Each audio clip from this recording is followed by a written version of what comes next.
a los ponentes y a la moderadora de esta mesa que hayan accedido a participar y le doy el micrófono y la conducción a la moderadora, la doctora Louise Noel Gras.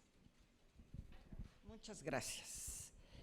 Buenas tardes, estamos aquí en estos diálogos abiertos en torno a la exhibición.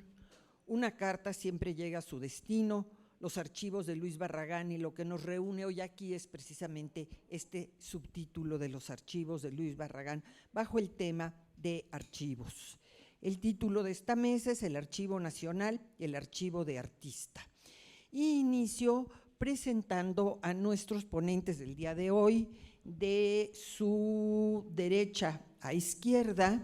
En primer lugar, el doctor Alfredo Ávila Rueda, investigador del Instituto de Investigaciones Históricas, querido vecino, que es un doctor en historia y que ha trabajado sobre todo temas del siglo XIX.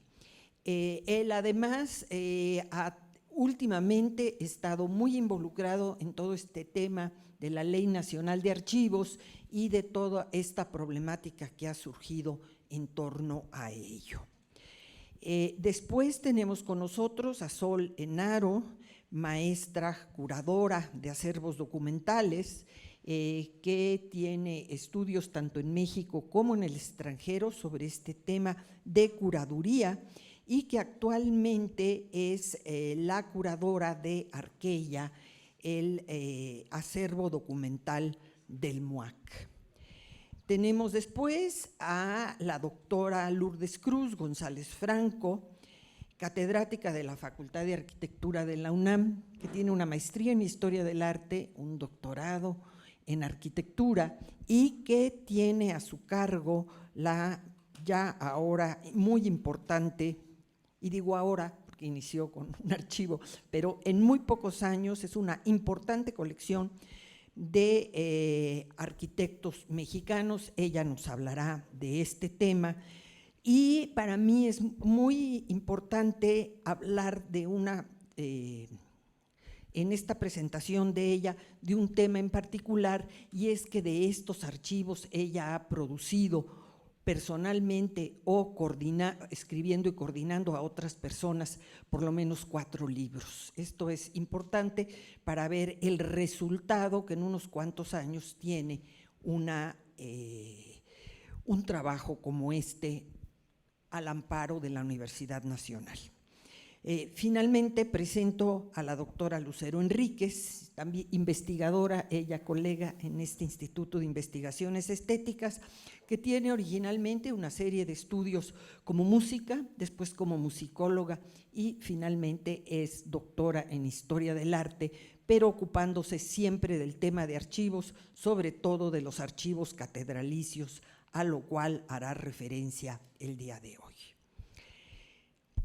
La idea original de esta mesa de diálogo es la de reflexionar sobre la ley de archivos desde distintos enfoques historiográficos, legales, de conservación, pero además, en el marco de las discusiones de la exposición que nos convoca, creo que es fundamental presentar y discutir además cuestiones de acceso a los archivos de arte en sus muy diversas expresiones, tanto a nivel nacional como internacional. Agradezco aquí una serie de diálogos sostenidos antes de que supiéramos que esto llegara, y luego ya sabiendo que tendríamos esta mesa con diversos colegas, pero muy especialmente con Pedro Ángeles, el doctor Pedro Ángeles, de aquí del Instituto de Investigaciones Estéticas, quien coordina un trabajo muy importante que encabeza nuestro instituto, que se llama UNIARTE, el registro, inventario y catalogación del patrimonio artístico de México, pinturas, esculturas, textiles, cerámicas, entre otros, que obviamente es el doctor González Melo quien abrió esta puerta de una inquietud de unificar el tema de los registros. Y esto es un punto de partida no solo para el estudio y la enseñanza, sino para la conservación y la protección de las obras de arte y los archivos. Vivimos el momento en que la creación, organización y divulgación de la información está constituyéndose en una actividad de enorme relevancia para todo tipo de sociedades.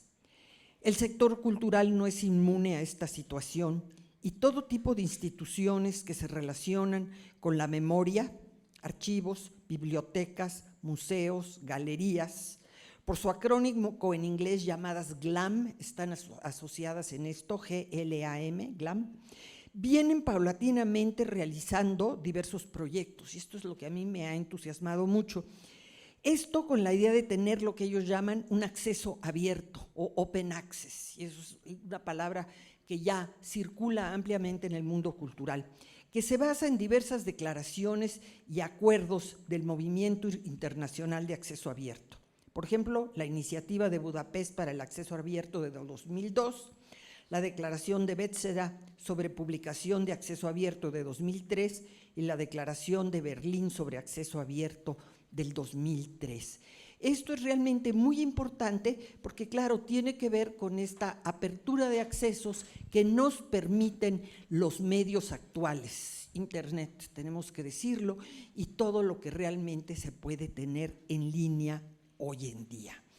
Esto es parte de lo que me ha ocupado, preocupado. Hay algunas otras cuestiones que tal vez pudiera yo hablar después, pero en esta ocasión no me toca a mí hablar, sino a los colegas de esta mesa, que les agradezco que estén aquí, y iniciaremos con el doctor Ávila y que a lo largo de 10 minutos haga esta primera presentación de sus ideas. Muchas gracias. Gracias, Luis, gracias a Renato, Cuauhtémoc y los demás organizadores de esta exposición y de las mesas que hay alrededor de ella. Me da mucho gusto que en el marco de la exposición se abrieran estas mesas de discusión sobre el archivo, que de pronto, como me señalaba Gabriel Torres Puga del Comité Mexicano de Ciencias Históricas, es algo que habitualmente no le ponemos tanta atención. Y es que efectivamente, aunque los historiadores nos la vivimos en los archivos, la verdad es que para la mayoría de la gente el archivo es una cosa desconocida, y para la mayoría de las autoridades y de las burocracias del Estado, de las universidades, incluso las burocracias privadas, el archivo es ese lugar que queda por allá al fondo y al que sueles mandar a aquel burócrata con el que no sabes qué hacer con él, pues lo mandas al archivo y que se quede por allá. Hoy leíamos en la mañana en el periódico Reforma que Federica Zanco, una de las integrantes de la Fundación Barragán, señalaba que el archivo de Barragán no es de ella, sino que es de esta fundación, y que además es una fundación que tiene una serie de reglas y de normas para la consulta del mismo. Efectivamente, desde hace ya varios meses nos empezamos a dar cuenta de los distintos problemas que tenemos como investigadores, como historiadores, a la hora de consultar archivos privados. Y esto es algo que empezó a motivar que en las discusiones sobre transparencia que ha habido en el país desde los últimos años, se incluyera también la posibilidad de reglamentar a los archivos privados que contuvieran información, que contengan documentos de interés público y documentos que sean fundamentales para entender la historia mexicana. En este sentido, hay un montón de archivos que ustedes conocen bien en México. Estoy pensando en archivos de notarías, en archivos de órdenes religiosas o diocesanos, con los cuales de pronto tenemos muchos problemas para entrar y poder consultar esos documentos. Me parece que la iniciativa de ley de archivos que se presentó en noviembre del año pasado, pues apunta en una muy buena dirección al considerar que estos archivos también tienen que estar considerados por la ley y también tienen que ser abiertos. Ahora, la iniciativa la presentó en noviembre un grupo de senadores encabezados por la senadora Laura Rojas del Partido Acción Nacional, pero también Zoé Robledo, Cristina Díaz y algunos otros. Sabemos que estuvo trabajando también Alejandro Encinas, pero por aquel entonces andaba constituyendo a la Ciudad de México y ya no apareció finalmente entre los que presenta la iniciativa. Es una iniciativa que, como dicen los legisladores, al final fue consensuada, ¿Qué significa esto? Pues que algunos senadores aceptaron ciertas demandas de organizaciones de la sociedad civil, entre las cuales se cuenta el Comité Mexicano de Ciencias Históricas, para considerar a los archivos como fuentes de acceso público y que no sean capaces, los archivos no sean susceptibles de valoraciones o de catalogaciones como confidenciales o secretos, que es algo que ha estado sucediendo hasta la fecha. El Archivo General de la Nación en este momento todavía tiene algunos fondos documentales que no se pueden consultar abiertamente porque se consideran que son delicados, que tienen información que debe mantenerse como clasificada. Ahora, el medio a través del cual las autoridades han intentado frenar el acceso a los archivos es a través de la supuesta protección de datos personales.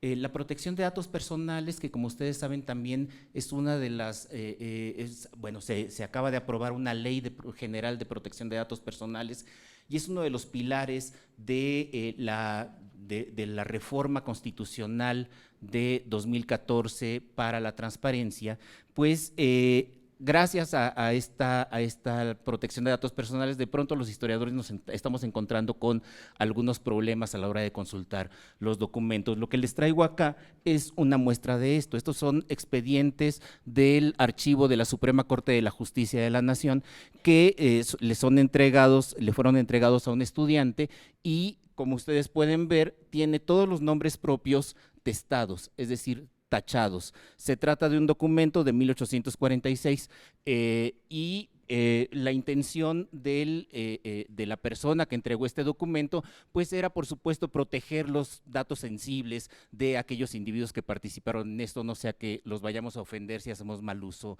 de estos datos. Pero el problema no es, por supuesto, de la persona que entregó la información. La persona que entregó la información es un trabajador, es un archivista, como las personas con las que nos enfrentamos todos los días cuando vamos a estos repositorios, y que no sabe qué hacer. La verdad es que no sabe qué hacer y no quiere arriesgarse, no quiere que… se está cortando el… ¿Aló? ¿Ya? El problema no es del archivista. El archivista lo que está haciendo es cuidarse. Sabe que hay una ley de protección de datos personales y sabe que puede meterse en problemas si pasa por encima de esa ley. Por esa razón, una de las cosas con las que más hemos insistido… A ver, cambiamos el micrófono por si… les decía, el problema no es de las personas que nos entregan los documentos. Las personas que nos entregan los documentos hacen su trabajo. En la mayoría de los archivos que nosotros conocemos lo hacen muy bien. Pero también se trata de personas que tienen que estarse cuidando las espaldas, saben que tienen que tener en cuenta la ley de protección de datos personales y no quieren arriesgarse. Y no les importa mucho si el documento es del siglo XIX o si es de comienzos del siglo XX, o por desgracia no me pude conectar a internet, pero también tenía aquí recortes de periódicos que se han pedido en el Archivo General de la Nación, periódicos de los años 70 y que también están testados, lo cual es un absurdo porque un periódico es una fuente de acceso pública, es decir, que si no la consulto en el AGN, me voy a la Hemeroteca Nacional o me voy a otro lado y seguramente allí puedo consultarla con todo y nombres. Pero reitero, la persona que está atendiendo a los investigadores debe tomar estas precauciones y debe tomar estas precauciones, entre otras cosas, porque la Ley Federal de Archivos actual y algo muy importante que nos parece muy grave, la iniciativa de Ley General de Archivos que se presentó en noviembre y que todavía no pasa por el Senado, no establece plazos de transferencia, es decir, no queda claro cuándo un documento que está en un archivo de concentración se convierte en un archivo histórico y por lo tanto queda libre ya de estas restricciones. Nosotros hemos estado propuesto 25 años como un plazo máximo, pero es en este punto en el que las autoridades del propio Archivo General de la Nación, de la Secretaría de Gobernación, nos han estado frenando. No quieren establecer estos plazos porque en principio se supone, y es verdad, que hay catálogos de transferencia en todos los archivos archivos, el problema es que no se cumplen. Sabemos que hay archivos de la Secretaría de Hacienda de la época del Porfiriato que siguen estando en archivos de concentración en bodegas y que no se están pasando por una razón muy simple: no hay personal capacitado para hacer esa transferencia. Entonces, bueno, más allá de las motivaciones políticas, ustedes saben bien que la iniciativa también pretende dejar a la AGN y el Sistema Nacional de Archivos en manos de Gobernación y todas estas cosas con las que hoy no me voy a detener tanto, pero sí que nos parece importante señalar algo para esta nueva ley, y es que, y que creo que es algo que se ha olvidado. Cuando uno revisa las consideraciones de la iniciativa, se nos dice que los documentos que están en los archivos son patrimonio de todos los mexicanos. Se nos dice que todos estos documentos tienen que resguardarse, tienen que cuidarse, y hemos visto al Archivo General de la Nación construir esos magníficos cuartos en los que nada más entra alguien con una huella digital y no puede haber más de 2 personas adentro, todo muy seguro, todo muy compacto y sí, todo para preservar y conservar. Pero casi no se dice nada de difundir. Y la parte más importante de un archivo, perdón si creo esto, pero me parece que es la parte más importante, es dar a conocer lo que tiene el archivo. Conservar no tiene ningún, si no tiene el objetivo de difundir, no sirve para nada. Es una tumba en realidad, y lo que ha construido el Archivo General de la Nación en buena medida es eso, es una tumba para documentos, mientras no se considere que la parte más importante es precisamente difundir. Y por eso creemos que hay que incluir tanto en la iniciativa de Ley General de Archivos, pero también hay que llevar esto a la práctica, a los archivos municipales, a los archivos estatales, a los archivos nacionales, a los archivos privados, es que deben tener como máxima difusión, la máxima difusión como la meta fundamental del archivo. Y eso es algo que ha faltado ahora en la ley federal vigente y en la iniciativa de la Ley General de Archivos, y me parece que puede ser un buen tema un poco para discutir acá. Si tiene razón la entrevista que se hizo hoy en el Reforma, y los archivos de Barragán tienen una serie de normas para poder consultarlo, me parece que lo que ha hecho falta es la máxima difusión precisamente a este punto. Pasamos la palabra a la doctora Lucero Enríquez. No sin señalar, sí, este tema muy importante. A mí alguien me preguntaba hoy que si vendría a hablar alguien, por ejemplo, de los archivos de Carso, que es también una institución privada, pero creo que de acceso relativamente fácil, ¿no? Amable. Pero bueno, creo que ahora pasaremos a escuchar las dificultades, no solo con el mundo civil, sino con el mundo eclesiástico.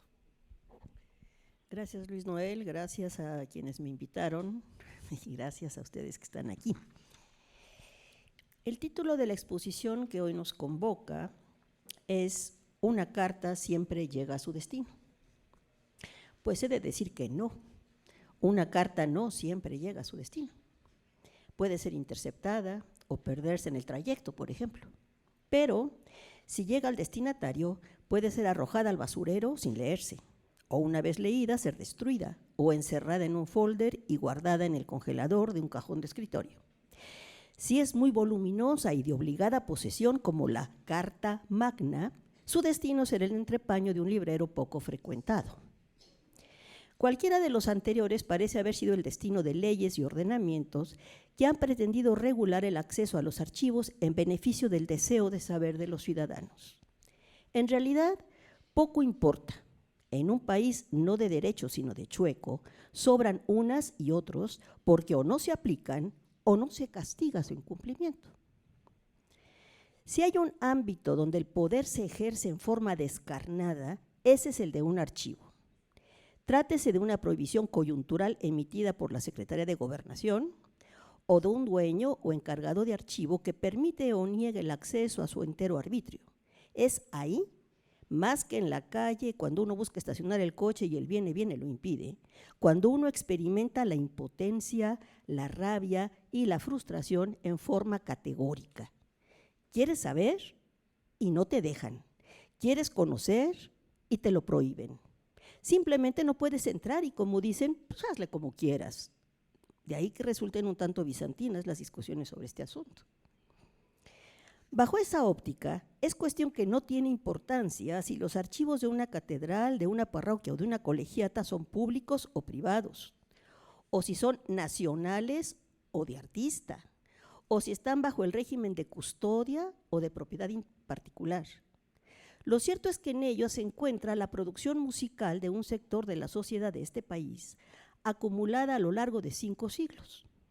Una producción en la que los conceptos de autoría o de obra de arte resultan las más de las veces poco pertinentes, pero en la que en cambio es posible estudiar fenómenos de creación, emisión, recepción, integración múltiple y transformación de una obra o de un repertorio o de una tradición. Puede ser un salmo o un aria de ópera en arreglo para piano o el vals de las gorditas calientes. Puede tratarse de un incunable de 1 metro de altura, 45 kilos de peso e iluminaciones con hoja de oro, o de unos papeles de reuso con tachaduras y caligrafía de varios autores, con 3 versiones de una obra madre. En esos papeles y libros que se encuentran en catedrales, parroquias y colegiatas, está codificada mucha de la música que se usó en estas tierras, la más vulnerable de las artes, pero la única que nos acompaña desde el vientre materno hasta la tumba, la que como fenómeno social existe a partir del momento en que se emite el primer sonido de una obra y concluye con el último, y cuya construcción invisible se da en el tiempo, quedando solo en la memoria hasta el día en que pudo grabarse. Sin ella no hay celebración, y hoy en día es la única que convoca multitudes disputando este fenómeno solo con el fútbol. ¿Podemos imaginar el siglo XX sin el rock?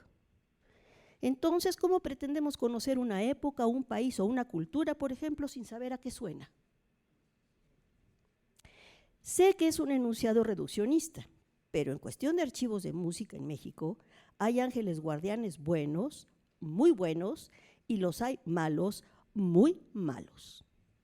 Son más bien excepcionales los buenos, como el padre Luis Ávila Blancas, quien fuera miembro del Cabildo de la Catedral de México y custodio de la Pinacoteca de la Profesa. Él hizo posible y colaboró en muchas iniciativas de este instituto, entre otras el desarrollo del proyecto Musicat y la existencia misma del Seminario de Música en la Nueva España y el México Independiente.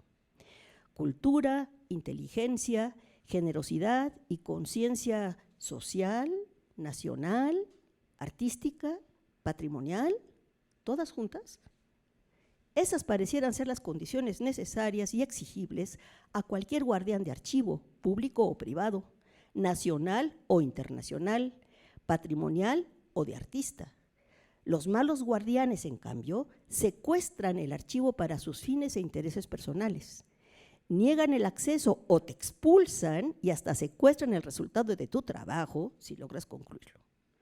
La falta de ideas, la insuficiente preparación académica o artística, la mediocridad y la flojera remunerada parecen ser las características de estos malos guardianes. Pero si estos guardianes son la manifestación patente de un poder burdo, las entrañas de un archivo resguardan, en cambio, los sofisticados hilos del poder de una jerarquía que domina y controla, trátese de un cabildo catedral o de la Secretaría de Gobernación. El instinto de conservación del poder que ejercen les dice que si se conoce y estudia lo que en esas entrañas se encuentra, se verían exhibidos, serían cuestionados y hasta podrían ser imputables, juzgados y castigados. La ecuación es muy simple. A mayor ilegitimidad de una jerarquía, más endeble es su presente, más atemorizante su pasado y más amenazante el archivo que la representa. La restricción o incluso la prohibición de su consulta será el camino que siga. Para quienes estamos convencidos que solo conociendo el pasado podemos entender el presente y planear el futuro, tal restricción resulta una provocación inadmisible. El trabajo en archivo requiere de mucha paciencia e ingente cantidad de esfuerzo. No atrae reflectores sobre quien lo realiza, sino que los genera sobre el objeto que se investiga.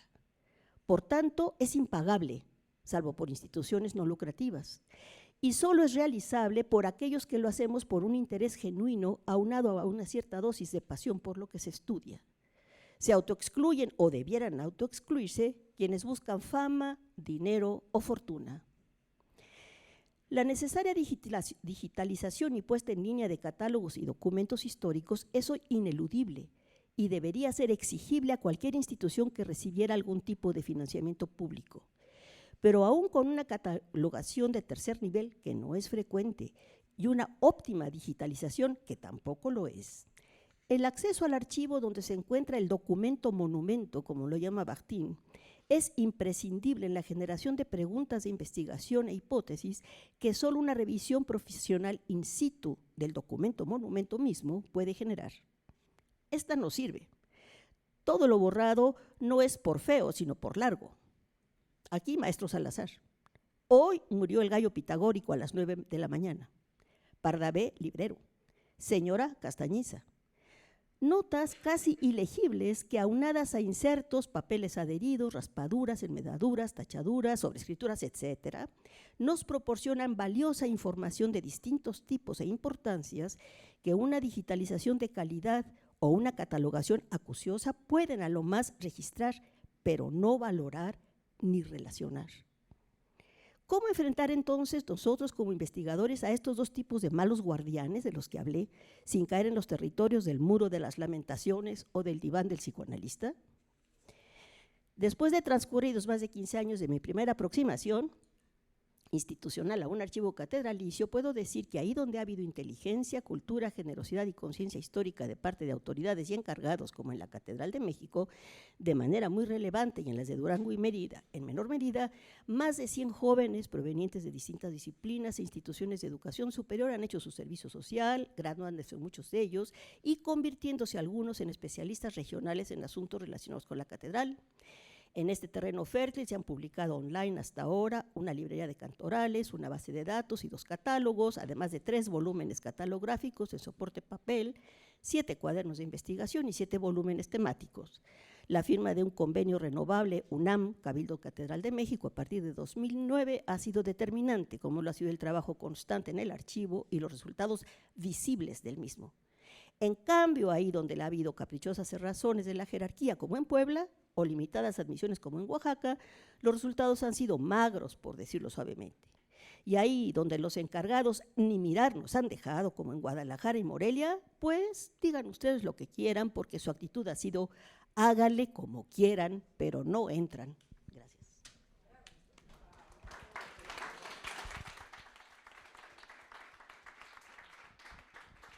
Muchas gracias, Lucero. Qué lástima que te hicimos correr al final, un poco en esta igualdad de tiempo, pero espero que hayan captado la riqueza del trabajo que ha venido haciendo la doctora Enríquez con todos estos temas y la preparación de todos estos jóvenes en torno a acercarse a los archivos musicales y algunos otros elementos que se encuentran en los archivos catedralicios. El de Zacatecas creo que también se ha trabajado, más o menos, ¿cuál es?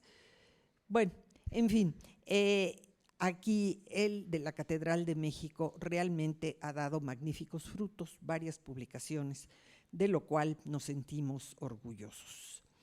Le paso ahora la palabra a la doctora Lourdes Cruz del Archivo de Arquitectos Mexicanos de la Facultad de Arquitectura de la UNAM. Muchas gracias a los organizadores de este evento por invitarme. Mi compromiso es hablar sobre el Archivo de Arquitectos Mexicanos y de ahí qué significa un archivo de arquitectura. Son láminas y alrededor de las láminas de PowerPoint iré hablando. ¿Qué son los archivos de arquitectura a muy grandes rasgos? Desde luego un patrimonio documental, una memoria del proceso de creación de lo construido, único testimonio de obras perdidas y, para todo investigador serio de arquitectura, una fuente primaria, el punto de partida de la investigación. Un archivo de arquitectura nos puede brindar proyectos sin realizar, proyectos utópicos, concursos perdidos, concursos nunca ganados. Nos puede explicar el porqué de los proyectos inconclusos, como pueden observar en esta lámina, el vacío de la plaza de lo que fue el edificio IBM, que se explica solamente si se conoce el proyecto completo, en donde la segunda etapa era una torre que nunca se construyó o que no se ha construido. También, obviamente, en el caso de que sea un archivo muy rico, la memoria del proceso de creación de lo construido, o bien ser el único testimonio de obras perdidas, y lamentablemente del siglo XX cada vez más son las obras destruidas. O casos como este, en donde el archivo del SCOP se perdió en el sismo del 85 y llega a sus oídos que nosotros tenemos fotos, documentos del SCOP y recurren a nosotros para reconstruir su propia historia. Muchas problemáticas encierra un archivo de arquitectura. Pérdida de la documentación contemporánea. Esto aunado a la falta de conciencia inmensa que hay o que hubo, ahorita quizás ya no, entre las jóvenes generaciones, pero al menos de los mismos arquitectos hubo una falta muy grande de conciencia de la obra y del valor de su archivo. No todos, pero varios, ellos mismos tiraron planos, o si no, sus familiares. El colapso en la capacidad de almacenamiento, la dificultad, porque son tecnologías mixtas de representación, el impacto de tecnologías digitales, de nuevas, de ir migrando de una a otra, desde luego todo lo que es propiedad intelectual, derechos de autor, etcétera, normas de localidad de lo que se está reproduciendo, créditos y falta de presupuesto, falta de personal especializado, falta de espacio idóneo. El archivo cumple 15 años. En el 2002, el arquitecto Felipe Leal me invita a hacerme cargo del archivo del arquitecto Augusto Álvarez. Se construye un lugar especial en la Facultad de Arquitectura, en el sótano de la Biblioteca Lino Picaseño. A lo largo de estos 15 años, los 3 distintos directores han apoyado al archivo. Bueno, estas son algunas vistas. Concretamente somos 4 académicos. Yo como fundadora y coordinadora, la doctora Elisa Drago, que está aquí conmigo, la maestra María Eugenia Hernández y el licenciado Fernando Navarrete. ¿Cómo trabajamos? Es una universidad pública y trabajamos básicamente con alumnos de servicio social y alumnos de práctica profesional. A lo largo de estos 15 años, estos son los números: 101 alumnos de servicio social, 52 de práctica profesional.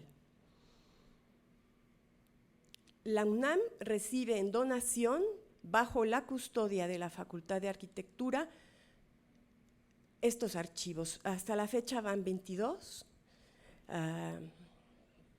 En el transcurso del último año recibimos 6, que fue muchísimo, y ahorita tenemos en puerta 3 donaciones ya, que incluso ya tenemos material en el archivo, pero hasta que no se firme el acta de donación, no se hace público, digamos, la donación del archivo. Bueno, tenemos algunas donaciones. ¿Qué tenemos? A muy grandes rasgos y sin asegurarles exactamente, porque no tenemos la capacidad, ni nos hemos esforzado por contar plano por plano, 165,000 planos originales, maduros, copias azules, etcétera. Aproximadamente, bueno, no todos están como en la cajonera que ustedes ven, eso es el material muy selecto. Tenemos planos enrollados, planos doblados, planos colgados, pero en el espacio que se nos hizo en la facultad está con aire acondicionado, libre de humedad, idealmente, y bueno, con algunas problemáticas. Cientos y cientos de detalles constructivos, cientos de croquis, apuntes escolares de geometría de 1932 de Augusto Álvarez. Vamos, en 10 minutos es imposible pasarles la riqueza del archivo. Aproximadamente fotografías, diapositivas, placas, negativos, blanco y negro, color, etcétera. Tenemos una bóveda de fotografías y, bueno, todo lo que ustedes ven en color negro, para aquellos que no están familiarizados con el material de conservación libre de ácido, hemos conservado todo a través de estos materiales. Más de 14,000 documentos, licencias de obra, memorias descriptivas, correspondencia, memorias de congresos inéditas, conferencias y publicar, recetas médicas, boletos de olimpiada, presupuestos, premios, reconocimientos, credenciales de las escuelas, muchísimos documentos.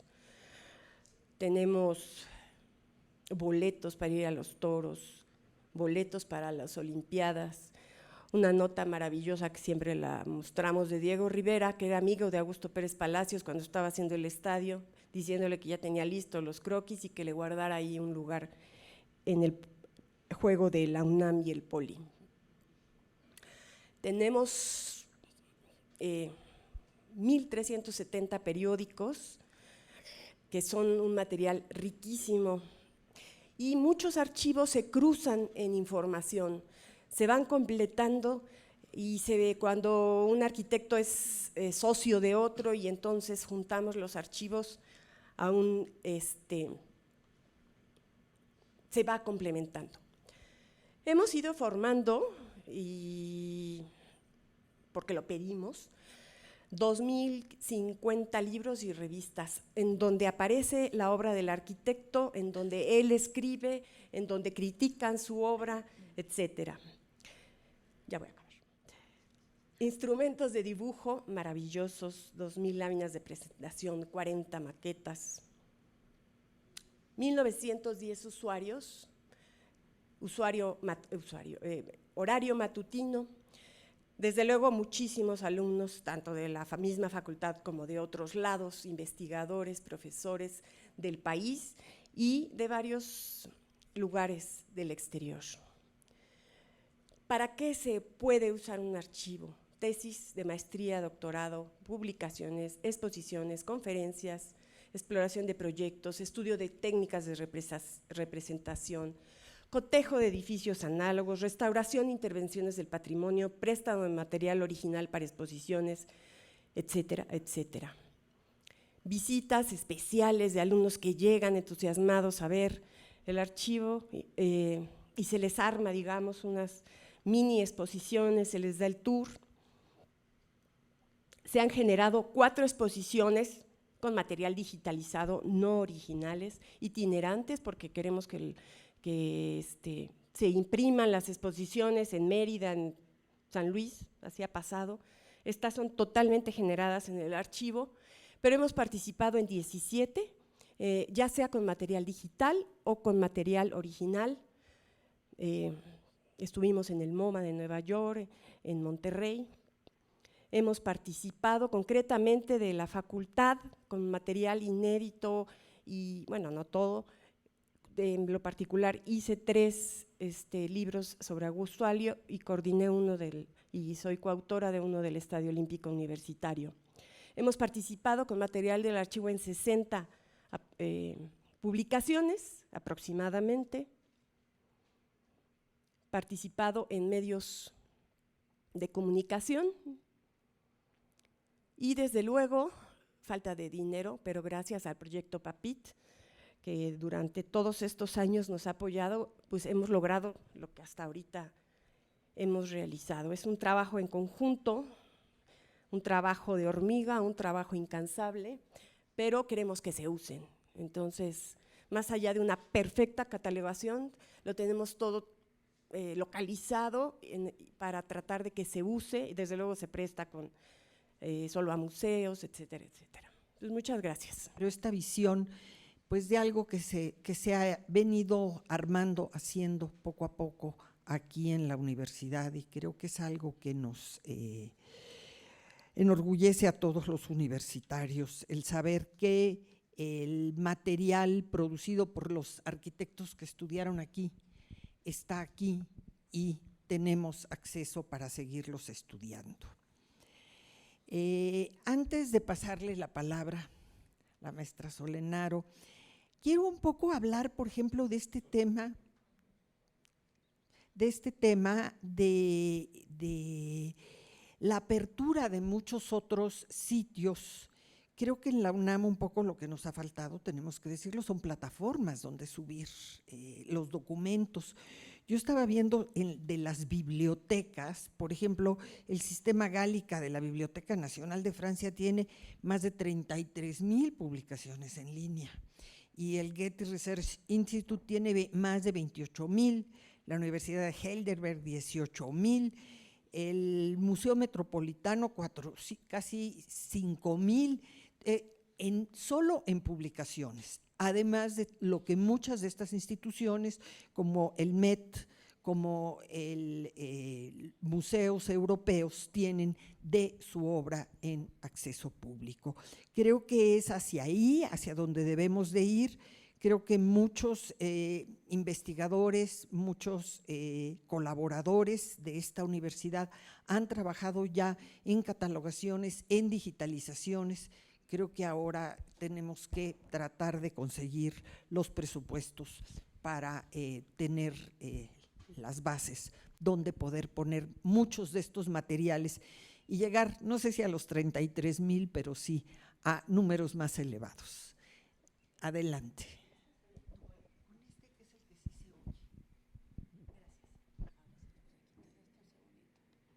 Buenas tardes, yo vengo del MUAC, voy a hablar desde el Centro de Documentación Arqueya y voy a leer un texto porque quizá muchos de ustedes no conocen nuestro trabajo y quiero aprovechar el tiempo para tratar de transmitirles lo más posible.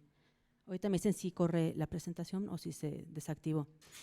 En las artes visuales contemporáneas, el giro archivístico ha sido no solo notable, sino creciente, ya sea a través de los propios artistas que llevan a cabo investigaciones, creo que se desactivó, perdón, que integran el archivo a la obra o que hacen del archivo la obra, pero también desde diversas instituciones e iniciativas que, sensibles a la relevancia de cuidar las memorias, han modificado tanto sus prácticas como sus modos de concebir y entender las bibliotecas, los archivos y los centros de documentación. Hoy los acervos documentales tienen un lugar mucho más visible en la esfera pública. Se acude y se solicita acceso a los archivos con mayor frecuencia por diversos perfiles de usuarios, no necesariamente por el superespecialista. Se discute y se teoriza sobre la relevancia histórica, legal y simbólica de estos y se atiende en algunos casos la urgencia por documentar y preservar iniciativas y prácticas tan cercanas temporalmente que incluso muchas de ellas están teniendo lugar ahora mismo. Desde su formación, el Centro de Documentación Arqueya del Museo del MUAC se ha distinguido precisamente por ser un espacio para el estudio, la preservación, la circulación de accesos documentales artísticos. En este espacio de carácter público y universitario, tiene como objetivo el formar y garantizar un legado potente en términos de historiografía crítica, o bien, dicho de otra manera, nuestra tarea es resguardar y velar desde la universidad por el derecho a un patrimonio común. Atentos por continuar y fortalecer la profesionalización tanto de nuestro quehacer como de nuestro servicio público, hemos procurado la investigación, reflexión, así como la generación de políticas y buenas prácticas para la catalogación, el acceso, la preservación y la divulgación de una variedad de fondos documentales. Los fondos documentales son universos en sí mismos, en tanto conjunto de documentos de diversa naturaleza reunidos y o utilizados por una persona, iniciativa o espacio tanto público como privado. En el caso de los fondos documentales que tenemos en custodia, cada uno cuenta con una personalidad que lo distingue al estar compuestos por materiales heterogéneos que pueden ser documentos personales, documentos administrativos, profesionales, bocetos, bitácoras de trabajos, textos críticos o teóricos, dibujos, gráfica, fotografía, imagen en movimiento en diferentes formatos, objetos, correspondencias, planos, vestimenta, libros, diapositivas, obra artística, entre otros. Todos los materiales que conforman los fondos pueden ser tan interesantes y pertinentes como absurdos y sin sentido según quien activa una lectura en torno a ellos y según su capacidad de ejercicio historiográfico, hermenéutico o su relación con la noción de archivo. En el Centro de Documentación Arqueya tenemos muy presente el carácter público que como museo universitario nos distingue. Aquí no estamos acumulando archivos en un sentido de mercancía que entra al museo para reificarse. Cada uno de estos queda al margen de poder volver a ser enajenado, integrándose al relato de memoria que implica tanto la colección artística como la documental del MUAC. Uno de los usos más demandados es precisamente el acceso a los fondos con fines de investigación, que bien suelen ser para proyectos curatoriales o para investigaciones de grado, por ejemplo. Otro marco de activación pública de estos es el dispositivo Exposición, despliegues curatoriales y museográficos que permiten al visitante tener un contacto creativo y espacializado de los materiales documentales heterogéneos que conforman cada uno de estos fondos. Las exposiciones son también un modo distinto de consumir y estudiar los materiales y representan una oportunidad única para convocar a otros públicos a dichos materiales. Recientemente ha sido muy interesante convocar investigaciones desde prácticas que no suelen ser las más cercanas, por ejemplo, a través de un chef y a través de un spoken wordero o un slam poeta, ¿no?, a los que les comisionamos ejercicios de aproximación desde sus propias prácticas. En ese sentido, hago un énfasis en que nos interesa procurar restar naftalina al centro de documentación para acercar a nuevos usuarios y combatir el prejuicio de que son lugares aburridos, de difícil acceso o para metaespecializados. Sin ponernos gore, digamos que entendemos el archivo como una transfusión sanguínea, es decir, como un conjunto plural de componentes que no pueden ser sustituidos por otras alternativas y por lo tanto permiten drenar, nutrir, mejorar y compensar en este caso los relatos historiográficos, las micronarrativas y las políticas de memoria versus las políticas del olvido. Por ello, consideramos no solo prioritario, sino urgente atender críticamente la fiebre o el furor de archivo. Tenemos 40 fondos documentales bajo nuestra responsabilidad, entre ellos el Fondo Helen Escobedo, el Fondo Histórico Muca, el Fondo Felipe Ehrenberg, el Fondo No Grupo, el de la Galería Pecanins, el de Alberto Híjar, el de Rocío Bolívar, la congelada de uva, el de Temístocles, el de los Iker Larrauri y el de Jorge Angostoni, por mencionar algunos de ellos. Cada uno pasa por un proceso riguroso en términos de investigación, de autorización de 2 comités, de estabilización, de catalogación, foliado y reubicación, que permiten alimentar esta colección pública y universitaria. Nuestra responsabilidad con estos legados pide también generar marcos públicos para discutir y presentar experiencias que nos permitan contar cada vez con mejores condiciones para nuestro quehacer. Por ello, este año nos aliamos con el Centro de Documentación del Exteresa, del INBA, para llevar a cabo el segundo encuentro internacional Archivos fuera del lugar, desbordes discursivos, expositivos y autorales del documento.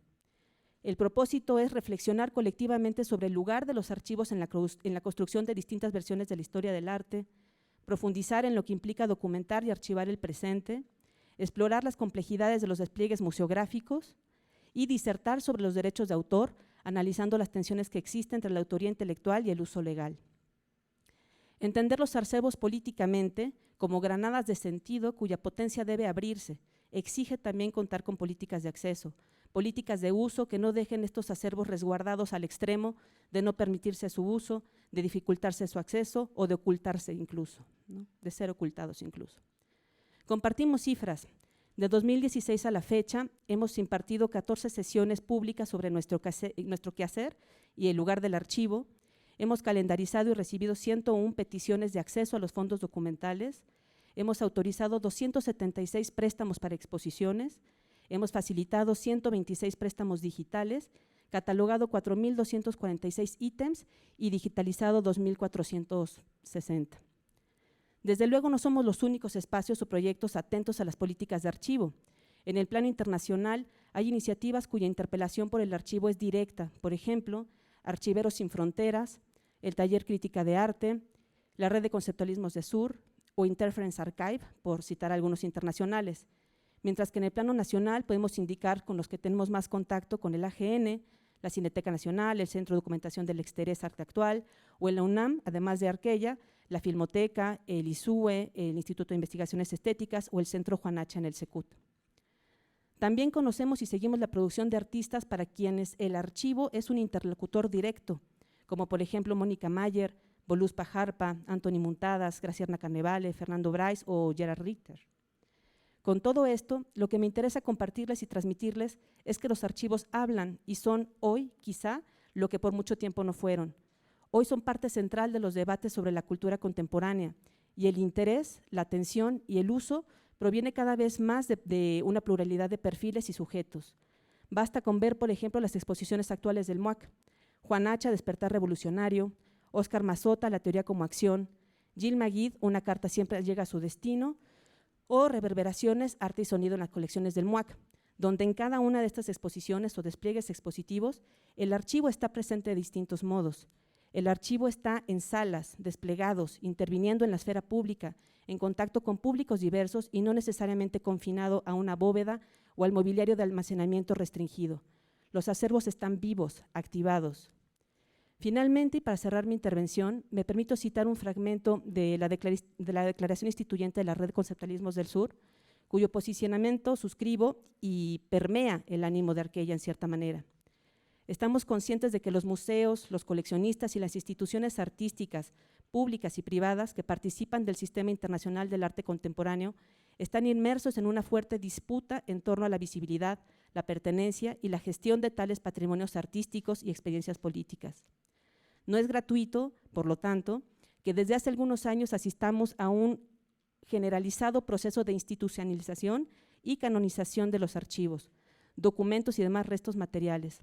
Nuestro propósito de reconectar con dichas experiencias para reactivar su potencia revulsiva toma como punto de partida la necesidad de incidir en este territorio en pos de revertir estos procesos de neutralización. Gracias.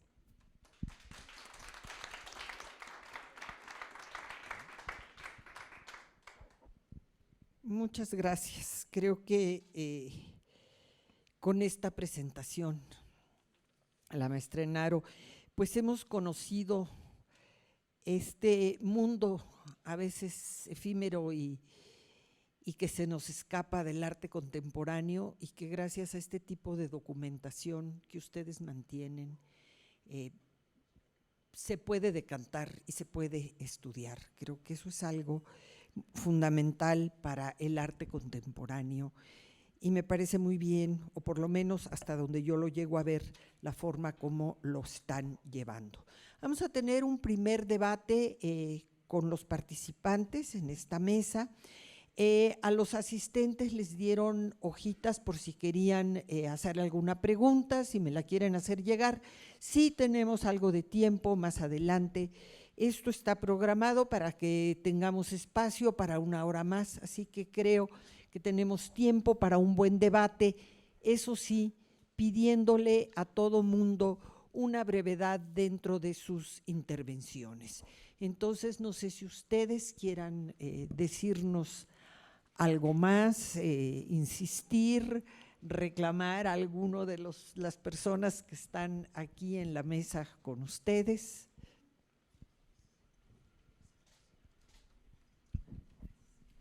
Gracias, Luis. Bueno, será difícil que haya debate porque hay muchos puntos de coincidencia, creo que son muchas las coincidencias y me gustaría enumerar algunas. Precisamente Sol acaba de terminar señalando la importancia de que los archivos, en este caso concreto del MUAC, sean archivos vivos, es decir, son archivos que están participando de manera continua en las exposiciones y son archivos públicos, no simplemente porque haya un mecanismo para poder ingresar, sino porque los propios archivos están manifestándose. Y esto es algo que Luis ha señalado hace un momentito cuando te referías a los proyectos de digitalización. Hiciste referencia al archivo de Carso. Carso es un caso extraordinario, tiene digitalizado todo su archivo y todo se puede consultar online. Es un ejemplo de vocación de un archivo que está diseñado para ser consultado y no para ser guardado como estos archivos eclesiásticos a los que te referías y como muchas otras experiencias que hemos tenido, ¿no? De archivistas que creen que lo que hay que hacer con esos documentos es evitar que alguien los vea para que en un futuro, quién sabe cuándo, se conserven, aunque tal vez ya no haya quien los vaya a consultar. Hace unas semanas en los periódicos vimos como algunos documentos de la memoria mexicana, así estaba anunciado, se iban a una cosa que se llama el Archivo Ártico Mundial, que es para todo, es un búnker gigantesco que va a sobrevivir al Holocausto. Y entonces ahí hay documentos fundamentales de México, como el himno nacional y cosas como esa, no sé quién habrá escogido, que se van a mantener allí durante siglos. Cuando la humanidad deje de existir, allí estarán esos documentos. Luego no sé quién los va a consultar, y la verdad es que no sé cuánto le está costando al Archivo General de la Nación mantener eso, y por qué se considera que es más importante preservar esos documentos allá y no invertir para la consulta aquí. Creo que sí es algo que, bueno, nosotros como universitarios sabemos que es bien importante. El archivo funciona siempre y cuando se pueda consultar, ¿no? Claro. ¿Se escucha? Estamos tratando de ver si podemos echar a andar otro. Aquí ya. ¿Ese ya? Ah, bueno. Entonces dejamos ese por allá. Sí, tienes toda la razón, y creo que esta última parte del archivo Carso, de que está todo en línea, claro, es algo costoso, las plataformas para poner los materiales, o sea, el espacio de almacenamiento es algo costoso de mantener, de cuidar, pero creo que hacia allá están yendo muchas personas y debemos ir también en estas búsquedas. Busqué más información sobre este tema, de todo lo mexicano que hay en Austin. Obviamente está ahora en un país que no estamos muy contentos con él, o por lo menos no con el país, con su dirigente, pero que es la biblioteca Nettie Levenson de Austin, que realmente pues nos es muy accesible. No solo son muy amables cuando uno está ahí físicamente, porque bien decía Solenaro que no es lo mismo, o tú decías, el objeto, no, decía la doctora Enríquez, no es lo mismo el objeto en línea que verlo físicamente, que aporta otras cosas, pero mucho de las colecciones en Austin de la Biblioteca Latinoamericana están en línea, y sabemos a lo que vamos, o sabemos qué podemos encontrar o qué no podemos encontrar. Creo que ese es un camino hacia el que tenemos que ir, y pues hay muchas cuestiones bien encaminadas en algunos lugares en esta universidad, gracias a Dios, creo que por ahí vamos. Pero no me voy a quedar con la palabra. Creo que aquel micrófono ya sirve por si alguien quiere decir algo más. Hola. Ya, ok. No, sobre la cuestión de la digitalización, que desde luego es un tema muy importante para el acceso, ¿no? Para la difusión y seguir, digamos, circulando los materiales. Claro que es un deseo, nada más que es verdad que también es un problema muy grave de recursos, ¿no? O sea, no nada más de personal, sino de recursos, porque con recursos tienes el personal capacitado, ¿no? Especializado. Nosotros hacemos muchos esfuerzos para estar convocando los recursos para hacer posible o acercarnos un poquito más a eso. Recientemente concursamos un recurso internacional que afortunadamente ganamos el segundo lugar, y eso nos va a garantizar un año de tener a una persona especializada en términos de digitalización, pero es un año, ¿no? Digo, lo que necesitamos es también, digamos, como centros de documentación, como archivos, quizá presionar de alguna manera para que haya recursos de una manera mucho más constante, ¿no? A ver, ¿sí se oye? Sí. Bueno, como estamos en un contexto provocador, hay un área muy crítica, y yo me refiero a algo que es una de las áreas oscuras de la universidad. Luis Noel mencionó Gálica. Bueno, para quienes estudian siglo XIX, el problema de la hemeroteca digital de la UNAM es un problema para cortarse las venas con galletas Marías, ¿sí? Es un escándalo que ¿cuándo se va a descubrir? Es un escándalo porque no se puede consultar, porque ha habido tesistas con nosotros que han tenido que renunciar a su tema de tesis porque no pueden consultar los periódicos. Y están en un círculo perverso porque está supuestamente todo digitalizado, pero no está digitalizado. Y cuando vas a consultar, no puedes consultar porque ya está digitalizado. Es algo gravísimo, Es una cuestión muy escandalosa, muy turbia, debo de decir, y los universitarios tenemos que empezar dando el ejemplo de atrevernos a decir las cosas como suenan, sin elipsis, sin metáforas, sino como son, y a exigir lo exigible y a imputar lo imputable. Es un escándalo que nuestra hemeroteca nacional no pueda ser consultada. Es un escándalo. Perdón. Lo que les comenté sobre el archivo y cuestión de difusión. No tenemos todavía una página web, estamos, digamos, colgados de la página de la Facultad de Arquitectura. Estamos en el proceso de hacer una página web. Hay una entrada en la cual a mí me llegan los correos preguntando del extranjero, se les contesta. El material se ha digitalizado muy, muy lentamente y casi ha sido por pedidos, por publicaciones, por exposiciones. Falta un programa de digitalización, obviamente falta espacio, falta persona, etcétera. Sin embargo, bueno, con los recursos limitados que tenemos, pues creo que es satisfactorio. Es un archivo público y a los alumnos les permitimos tomar fotos con el celular, firman un compromiso en el cual, porque se utiliza mucho para sus clases, por ejemplo. Desde luego que si vendemos el material, consultamos los archivos de la UNAM, el de aquí, etcétera. Y bueno, de acuerdo a la institución, es el cobro, que a veces un día nos preguntaron, ¿es en dólares? Y yo, o sea, con ganas de decirles que sí, digo, no, son pesos, o sea, no lo puedo dar estratosféricamente más caro que estéticas. En fin, es una problemática muy grande lo de la digitalización, pero que te secuestren los archivos, bueno, la hemeroteca, en la universidad es impensable.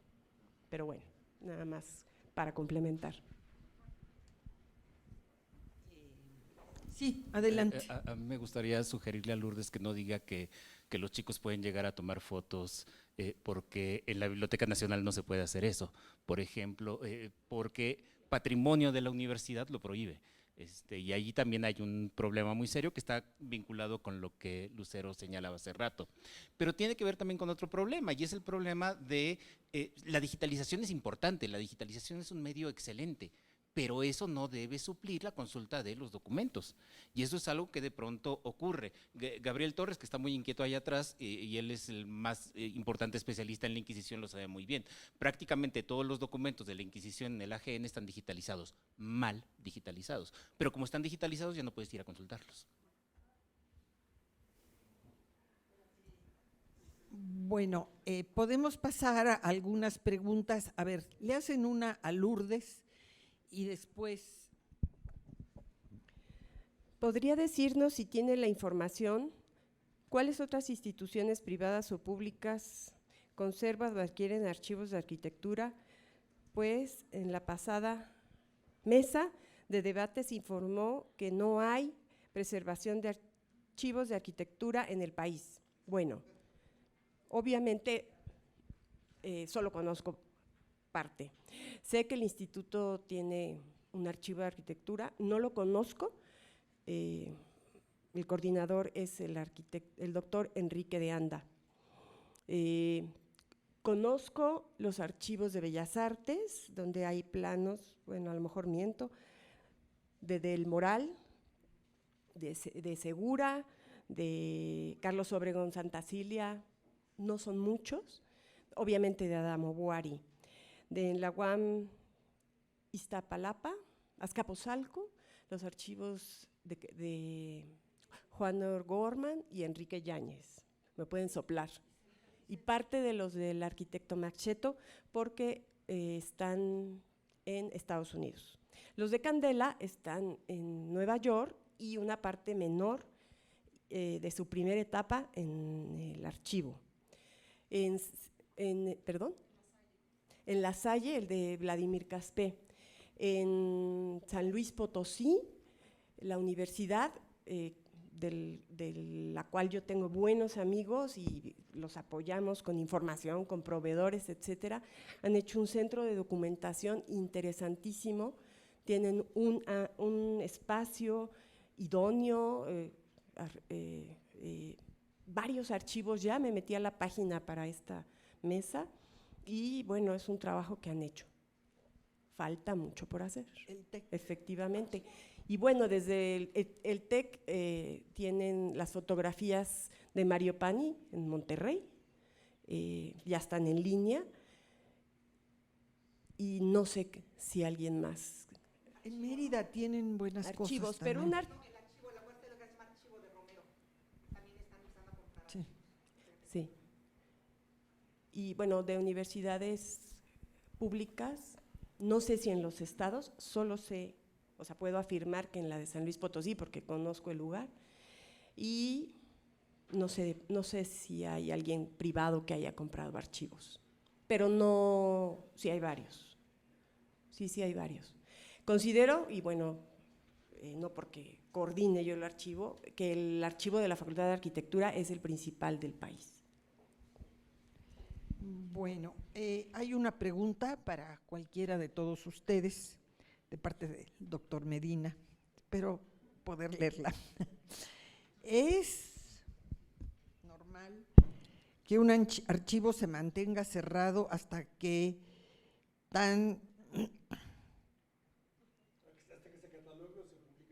se publique? Esa es una pregunta. Y la otra, la digitalización es importante, pero ¿qué pasa con las leyes de derecho de autor cuando se digitaliza algo? Si hay un autor, ¿qué se puede hacer en torno a eso? Tal vez yo pudiera decir un poquito en torno a esto, sobre leyes de autor y el tema de publicación y el tema de estudio. En el caso, por ejemplo, a mí es algo que hablo mucho de ello cuando hablo del TEC de Monterrey, que tiene todas las fotos de Mario Pani, también tiene todo su archivo de recopilaciones hemerográficas, pero esta parte de fotos, que son miles, están todas en línea con una marca de agua que dice Tecnológico de Monterrey. Nos sirven para publicarse, pero no son muy útiles a cualquiera que quiera estudiar y revisar las fotos, y además nos facilita no tener que ir a Monterrey. Lo demás se los paso a ustedes. Lo de si tiene que estar cerrado un archivo hasta que se catalogue o se publique algo. Es lo que quieren algunos de esos malos guardianes y es lo que hacen algunos malos guardianes, por supuesto, porque algunos de ellos, en el caso de los de música, la persona que está en Guadalajara fue un antiguo niño de coro que ha crecido a la sombra de las sotanas. Entonces ahora tiene un coro que canta fatal y él lo que quiere es transcribir la música, grabarla y ser él. Y él tiene un ropero, ¿verdad? Es cuento de, no es lo que digo no es metáfora, ¿eh? Él tiene un ropero en un cuchitril debajo de una escalera, donde es su oficina, ahí tiene su computadora, y entonces dice, mira lo que hay, y ahí está la música de la diócesis de Guadalajara. Y es un ropero en donde está en folders, parados, olvídense del estado de conservación. Ahí no entra nadie, ahí no mira nadie. Entonces ¿y cómo le haces? En cambio, en el archivo de la Catedral de México es de acceso público. Tú puedes ir a consultar de martes a viernes el archivo del Cabildo. Los libros de Cabildo se ponen a consulta después de 50 años. O sea, los de 50 años antes, no, ¿sí? Digamos que ahí tienen muy claro el periodo en que debe de ser secreto el archivo. Pues los libros de 50 años atrás se puede. Y tú puedes publicar el material, tienes que comprometerte a que si es publicación universitaria, no es de lucro, tienes que darle un ejemplar. Hay un trámite, hay un permiso para el Cabildo, pero es posible hacerlo. Y el convenio que firmó la UNAM es maravilloso con el archivo de la Catedral, porque es compartir toda la información, ponerla en línea, se toca, todo. Es el paraíso de cómo debe de funcionar un archivo en beneficio del saber, pero eso es porque estuvo ahí desde el principio un guardián excepcional, que fue el padre Ávila Blancas, y hoy tenemos a otro arcángel que nos protege, espero que dure muchos años, el padre Amosurrutia, ¿verdad? Que es un hombre culto, que es un hombre inteligente y que está deseoso de que se renueve el convenio con la UNAM. Esos son los círculos perfectos donde todos ganan y el archivo gana. Entonces, a ver, ¿cómo hacemos? Claro que no es normal. Y el que se vaya a Alaska o no, ¿dónde está ese archivo del Ártico? En una isla que no pertenece a ningún país.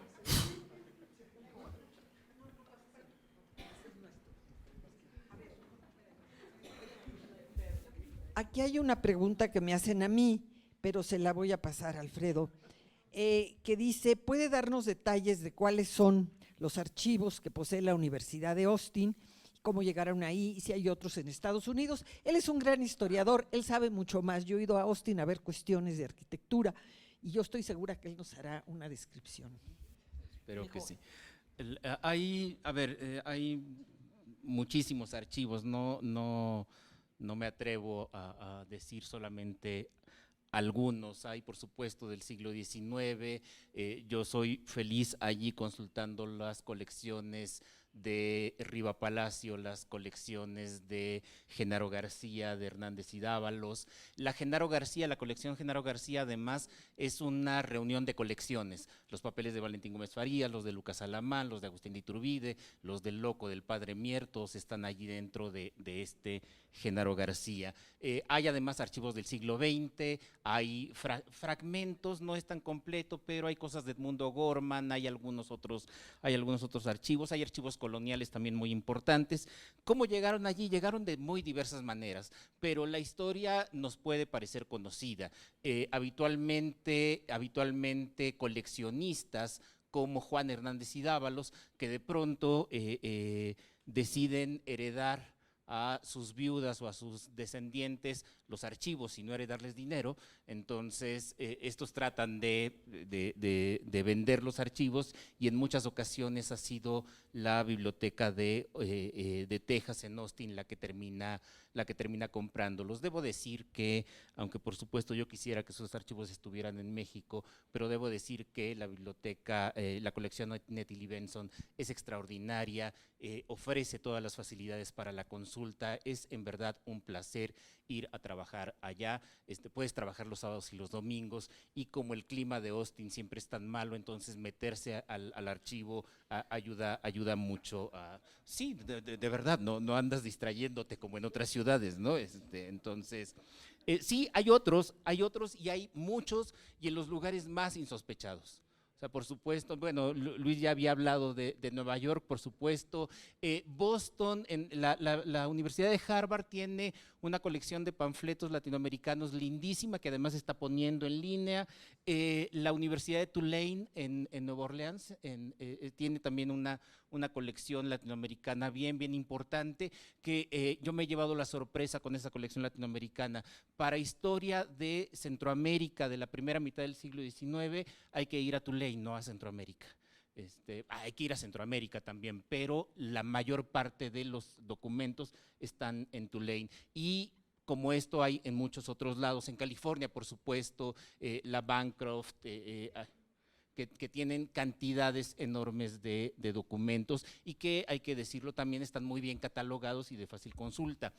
Para responder a lo que preguntaba Cuauhtémoc hace rato, no es normal, pero es una muy buena excusa. O sea, cuando archivos públicos o privados no quieren darte a conocer ciertos documentos, sabes que no están catalogados, no los puedes consultar. Luego, por supuesto, hay un montón de archivos que no están catalogados que consultas de cualquier manera, pero ese es como el argumento más usado cuando alguien no quiere dejarte ver documentos.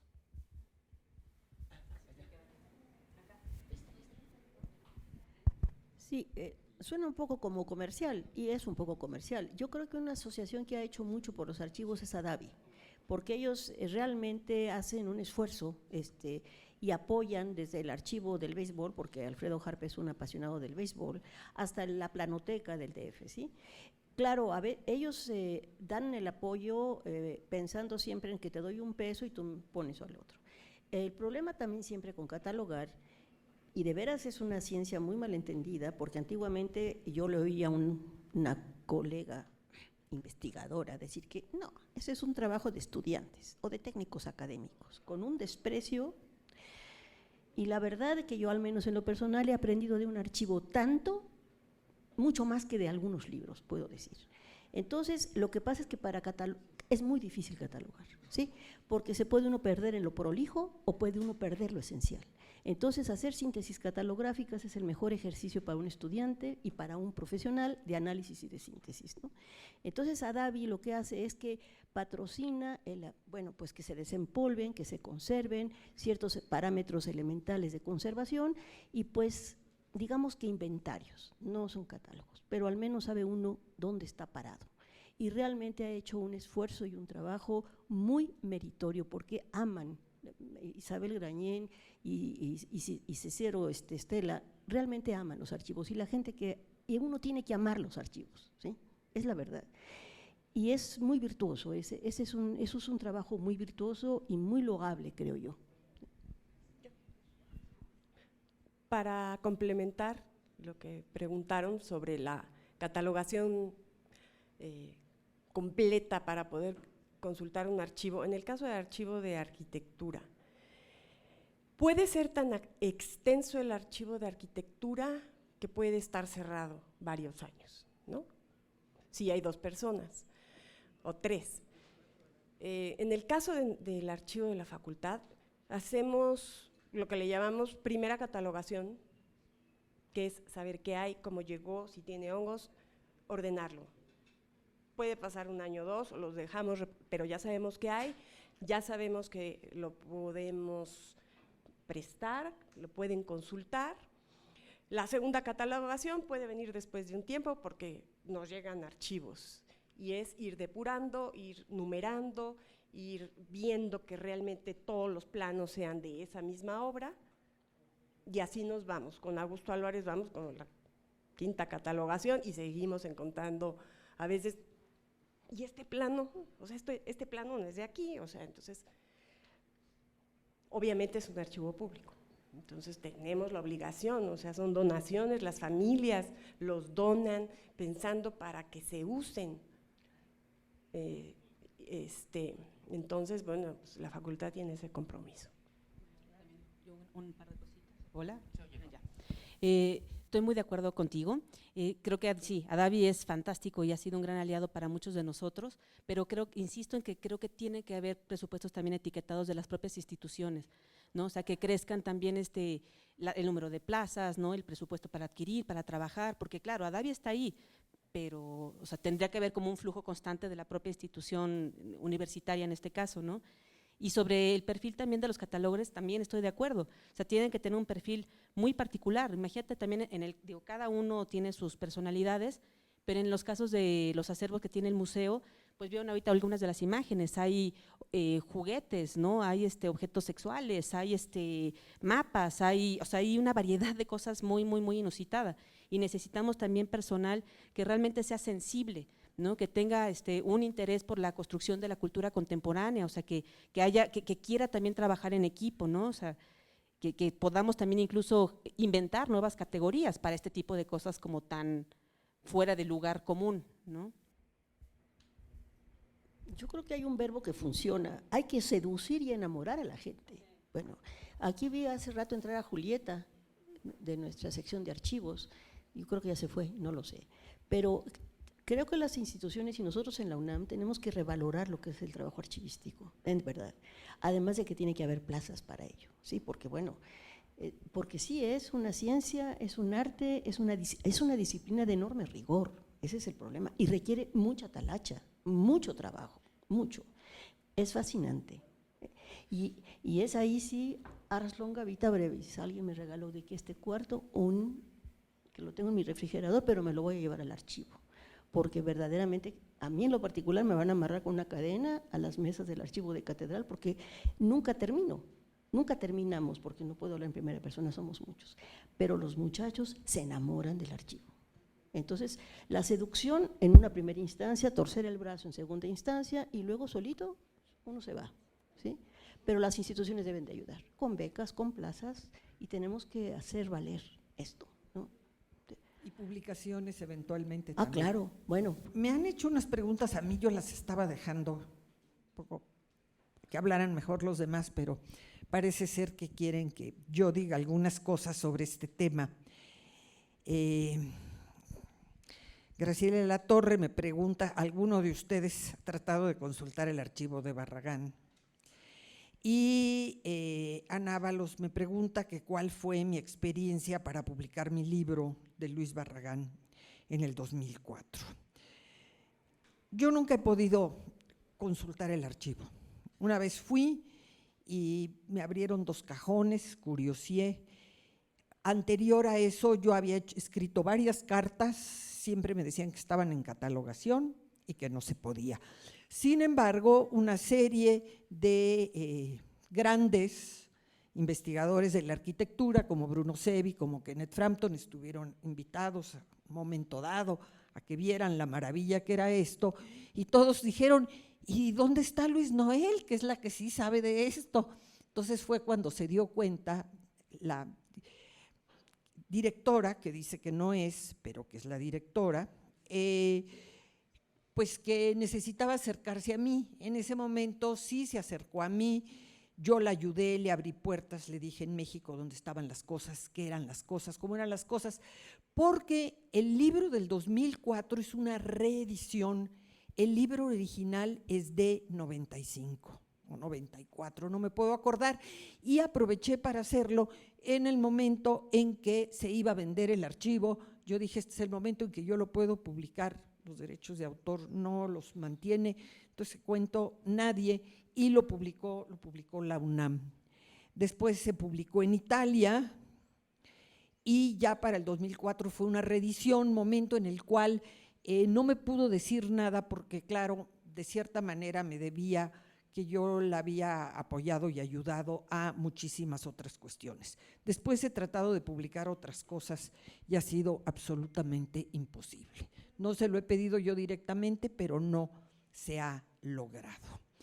Y bueno, eso es la dificultad. Yo sé que hay personas para las que ha sido muy difícil lograr entrar al archivo. Sé de un caso muy particular, no diré nombres porque no estoy autorizada, pero una persona que hizo una cita, voló de Nueva York a Basilea, llegó, no estaba la que dice que no es dueña, y como no estaba ella, no pudo consultar nada y tuvo que regresarse a Nueva York con las manos vacías para regresar a ver lo que tenía que ver un mes después. Entonces, eso no es una apertura de un archivo. Él dijo, bueno, no está, no me dejó nada, no puedo ver algo. No, no está la señora Zanco, no pueden ustedes ver nada. A algunas otras personas creo que les ha ido muy bien, creo que les han dejado ver muchas cosas. Yo conozco mi caso y el de 2 o 3 personas más que han tenido esta mala suerte con ese archivo que obviamente tiene mucho tiempo y es hora de que no podemos ver nada. Preguntan también, esto tal vez lo podríamos ampliar, de regresar, ¿qué institución tendría la capacidad en todos los sentidos para albergar el archivo de Barragán? Muchas. La UNAM, el INBA, por lo pronto podrían recibirlo y no el CENIDIAP, pero sí el INBA, la Dirección de Arquitectura, sí tiene condiciones y personal para archivarlo. Pues yo quiero suponer que sí, yo siempre que he ido ahí he encontrado, me han ayudado, me han apoyado, así que podría ser. Hay 2 preguntas para Sol Enaro y para dejar de hablar yo se las paso y luego leeré una larga pregunta que me hace, se me borró, sí. Laura González. Bueno, la primera dice, el caso Gil Magid, ¿violó leyes al exponer en el MUAC? No, digo, el primer debate que hubo la semana pasada fue justamente sobre este tema, está colgado en redes sociales y tal por si lo quieren ver, y ahí los 2 abogados que intervinieron fueron muy claros en decir todo lo que pudo haber violado que no se violó en este caso, entonces no. La otra dice, ¿cómo es el tratamiento para los libros de artistas? siempre puede dar, si nos puede dar algún ejemplo. Hay varios libros de artistas al interior de de varios de los fondos documentales que tenemos. Hay libros de artistas en el fondo del No Grupo, en el fondo de Melquiades Herrera, en el de Pecanins, en el del Archivero, es que me estoy viendo los labios de una colega. Y no entiendo cómo es el tratamiento. Bueno, están directamente en el fondo documental, no son materiales, en algunos casos hay polémica de si esos materiales o en otro tipo de centros documentales, esos libros de artistas los suelen integrar a las bibliotecas, lo cual es un craso error, porque no, o sea, son seriados, tienen un tiraje muy limitado, son objetos únicos, son producciones artísticas, ¿no? Entonces, lo que hacemos nosotros es conservarlos al interior del fondo documental en el cual fue adquirido, y pasan por el proceso que pasa cualquier otro objeto que constituye el acervo, ¿no? Estabilización, restauración, catalogación, generación de guardas, en fin, ¿no? Y tenemos bastantes, sobre todo en el archivero hay un número muy importante de ítems, si a alguien le interesa. Bueno, ahorita pensé, el archivo siempre puede regresar a la Fundación Tapatía de Arquitectura y unirse al archivo personal de Barragán, que está aquí en Tacubaya, y ahí hay todo un terreno enfrente de la Casa Barragán que se puede habilitar para eso. Pero bueno, ya estoy yo soñando. Nos dice, dado que somos una universidad nacional pública, sería lógico que la institución encabezara iniciativas legales nacionales de captación de archivos, creación de un marco legal de acceso y difusión de archivos, digitalización y publicación de archivos masiva y de alta eficiencia, propuesta de registro nacional según el material, alguna idea de cómo crear esta cuestión de archivos de la UNAM. Bueno, yo creo que le debemos, por favor, Renato, ven a platicarnos un poco de UNIARTE y toda la enorme gestión que desde el instituto has estado haciendo. Al final, bueno, te guardamos unos minutos para hablar de eso, pero sí se ha pensado en eso y desde este instituto se ha estado trabajando en torno. Hay una pregunta para la doctora. ¿Pueden detallarnos y explicar qué pasa exactamente en la hemeroteca de la UNAM? Bueno, no tengo el dato histórico, a lo mejor Alfredo lo tiene, cuando la UNAM invirtió mucho dinero y le pagó a una compañía particular, mucho dinero. Yo hablo de la Hemeroteca Nacional aquí.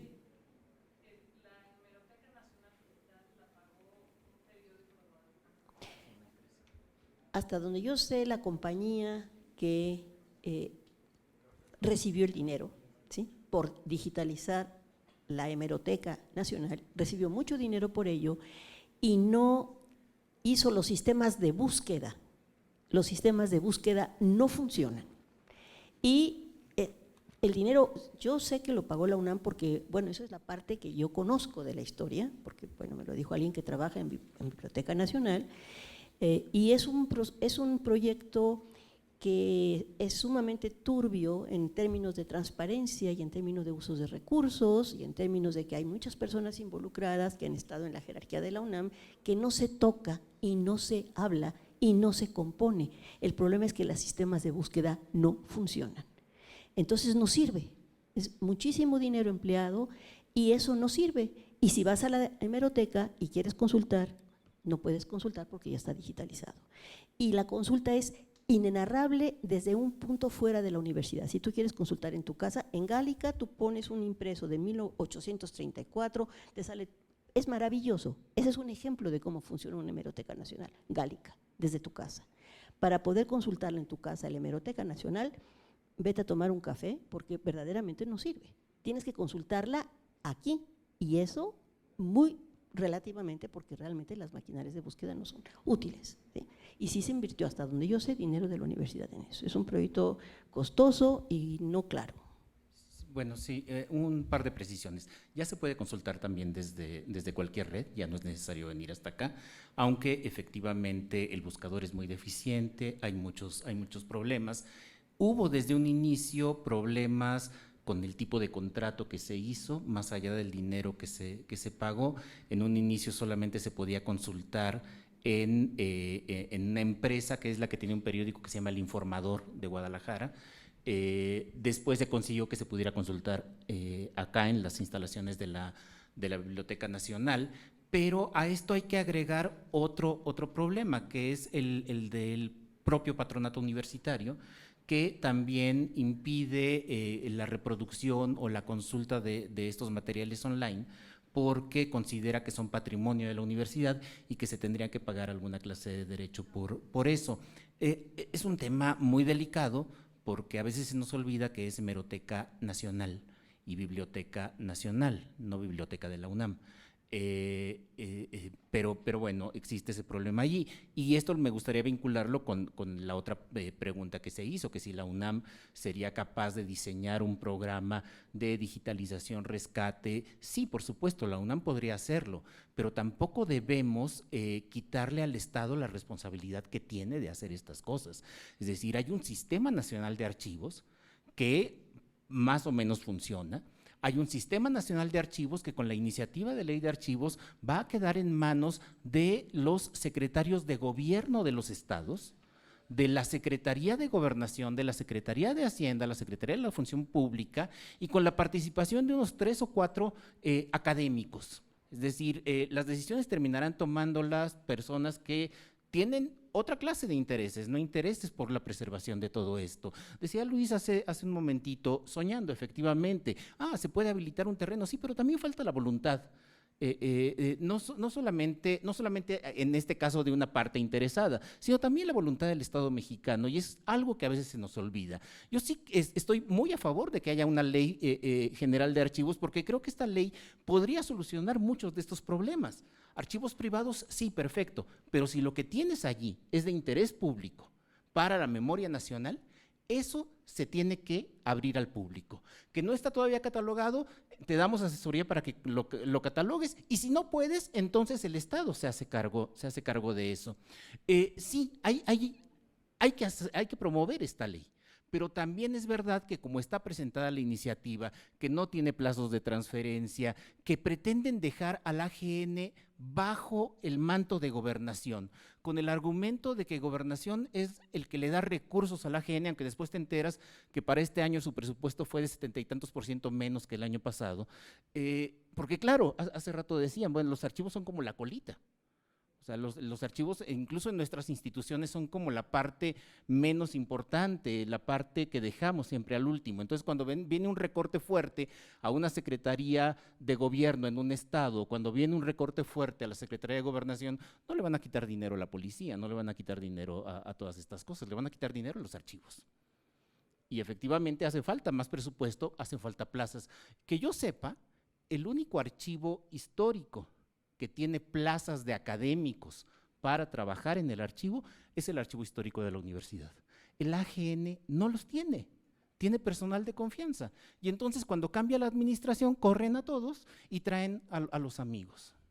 Sí, hace falta revalorar los archivos, no solamente dar dinero, sino revalorar los archivos, la vocación del archivo y el compromiso que todos tenemos. Y la universidad puede ayudar en eso, la universidad puede colaborar con los académicos que tiene, con la experiencia que tiene el archivo histórico de la propia universidad, pero sí, yo no estaría a favor de que la UNAM tomara esa responsabilidad que, como dije hace un momento, es responsabilidad del Estado mexicano.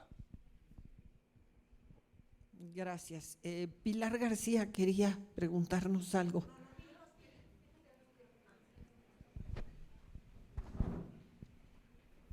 No era una pregunta, era un comentario respecto si los archivos que se están clasificando podían estar al público, ¿no? Yo creo que uno de los grandes problemas que ha tenido el CENIDIAP es ese, que muchos de los archivos por más de 10 años no se pueden consultar porque siguen, o 20 años, porque son 20 años, porque los investigadores los están usando, ¿no? Entonces creo que uno de los grandes fracasos del CENIDIAP ha sido ese.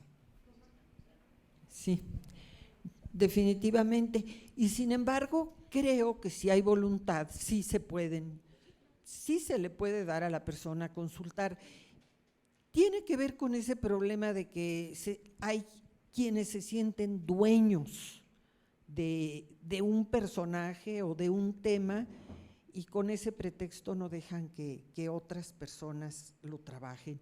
Y eso creo que pues no es válido. Y volviendo un poco a este tema, en el tema de Barragán, ¿dónde están los libros, los estudios sobre uno de los arquitectos más reconocidos de México en el siglo XX? ¿Dónde están? De otros grandes arquitectos han salido libros sobre Mario Pani, sobre Enrique del Moral, sobre Augusto Álvarez. ¿Dónde están los nuevos estudios sobre Barragán consultando archivos? No están, no están. Hay una guía de arquitectura, bueno, sí está la guía, pero no hay estudios. ¿Por qué? Porque no ha podido haber investigadores, estudiosos que se acerquen a este tema. ¿Hay alguna otra pregunta? Podemos seguir discutiendo, tenemos todavía como unos 10 minutos más nosotros para después pedirle al doctor González Melo que cierre un poco sobre este tema de Uniarte y los archivos.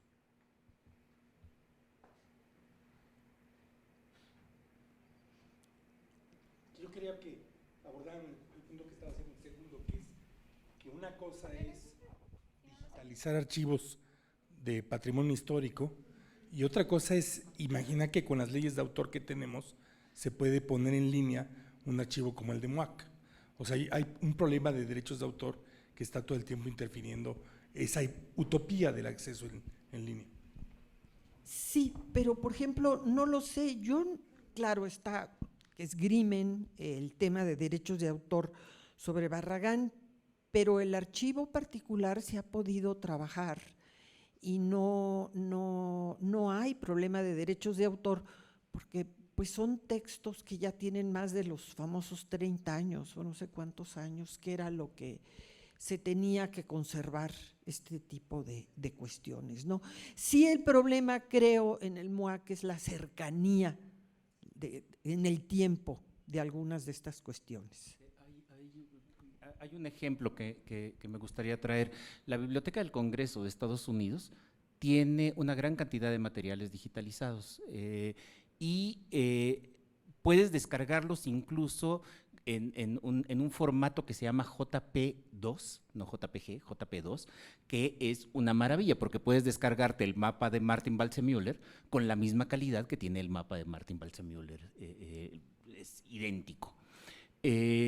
Y siempre hay una advertencia. Los problemas de derechos de autor los soluciona usted con el dueño de los derechos. Es decir, la Biblioteca del Congreso es solamente eso, es una biblioteca en donde se resguardan estos materiales y si tú quieres usar para publicación o para lo que quieras estos materiales, pues tú te encargas del asunto con el propietario de los derechos. Acá se trata de un asunto un poco más complicado porque acá el archivo o la fundación pretende ser también la dueña de los derechos. Eso complica, por supuesto, más las cosas, pero en términos generales así debería funcionar, que es un problema que está teniendo otra vez Biblioteca y Hemeroteca Nacional, que de pronto te pone problemas para reproducir incluso sin fines de lucro documentos del siglo XIX en los que claramente no aplica ninguna restricción de derecho de autor. No, mi pregunta es si pretende tener los derechos de autor de Barragán o realmente los adquirió. Yo tengo entendido que los adquirió. Es decir, el problema, por eso creo que crea tanta confusión, y es una cosa el archivo y otra cosa es el nombre de autor, con todo lo que esto conlleva, que puede parar muchas publicaciones y tal, y está en su derecho, y además, es decir, siendo un archivo privado, es decir, el Estado mexicano no puede intervenir en Vitra. Entonces creo que hay mucha especulación y fantasía patrimonialista en ese sentido, y sí sería bueno como bajar las cosas. Tampoco es un archivo cerrado, es un archivo selectivamente abierto. No, pero es que es muy diferente. Si fuera totalmente hermético, cabe lo que dice Cuauhtémoc, pero no está cerrado. Es decir, y digo, yo de lo poco que conozco a la señora Zanco, me pareció que tenía así como una actitud de apertura, de discusión, de consulta, es decir, pero parece que no con todo mundo. Entonces, digo, yo no voy a discutir esa parte, pero yo creo que sí, ni es un archivo cerrado, ni es un archivo secuestrado, es legítima propiedad pública, comprada en una subasta en 3 millones de pesos, después de que en México nadie lo adquirió y además lo mantuvo íntegro. Digo, esas son realidades. Y también había que valorar ese sentido de la integridad del archivo.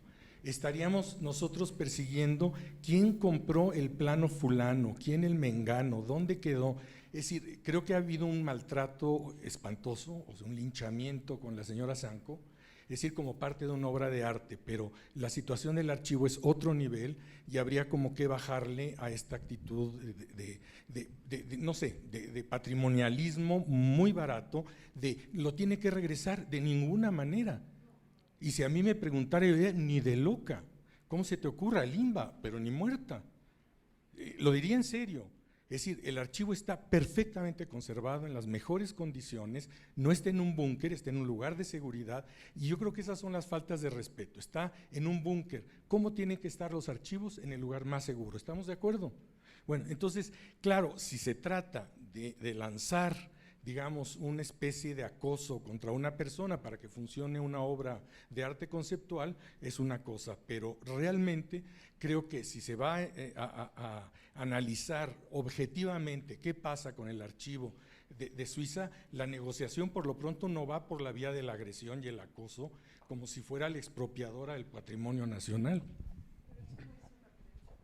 Bueno, yo hay algo que puedo decir. Sí, en un principio dije qué bueno que quedó todo el archivo junto. Ahora digo un poco qué lástima, porque perseguiríamos una parte en el Getty, que son muy generosos, perseguiríamos otra parte en el Centro Canadiense de Arquitectura, que también son muy generosos, probablemente una parte en Austin, lo cual es de muy fácil acceso. Entonces, tal vez tendríamos acceso, y tal vez este tema del terrible de los derechos de autor, que ese sí es terrible para quienes queremos investigar y trabajar ese tema, y pende sobre ti la espada de Damocles cada vez que escribes algo sobre Barragán por el tema de los derechos de autor, porque hay a quien sí le ha llegado una demanda. Y hay a quien, como a mí, 2 libros en el extranjero negados por ella por derechos de autor. Entonces, eso no existiría. No lo compró en subasta, lo compró directamente a Max Proteg, y pues es abierto como de gusto, de gusto, no es selectivo, no es por tus credenciales, no es por tus conocimientos, es porque a ella le gustó o no le gustó abrirlo a alguien, y creo que eso es parte también del reclamo de muchas personas, incluyéndome a mí.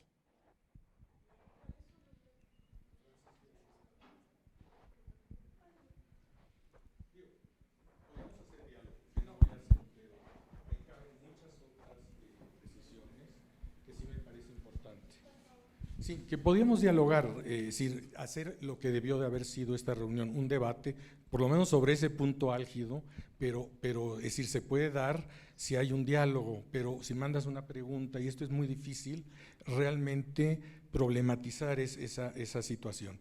Y sobre todo poner como en contexto, es decir, la historia de lo que ha pasado y mucho de, es decir, hay gente que dice, eso lo construyó la prensa. Es decir, no, es parte de la construcción de la obra lo plantea, es parte de la construcción también curatorial, es parte de la lógica con que está operando una obra conceptual, pero es decir, se tendría que trabajar en términos de, es una obra conceptual que es una ficción, es decir, que parte de cambiar las cenizas convertidas en diamante de un arquitecto por un archivo que le dieron en un gesto romántico, o sea, toda esta historia, este rollo cursilón, pero que funcionó muy bien para poner en crisis autoridades que tienen que ver con el patrimonio, fundaciones, curadores, galerías, es decir, críticos. Todo el mundo hemos entrado a construir esa obra de alguna manera, pero una cosa es la construcción de la obra y otra cosa es decir, a mí me encantaría que inviten a la señora Sanco a que realmente plantee su proyecto, hasta dónde llega, cuándo abre. Ella ha dicho que el archivo se va a digitalizar. Esperemos. Creo que no podemos, yo por lo pronto no quiero seguir dialogando. Si ustedes quieren decir algo.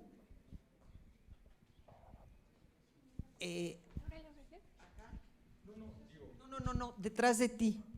No, simplemente había algo en mi pregunta que no quedó muy claro ahí, porque cambiaste una palabra que era la palabra usufructo.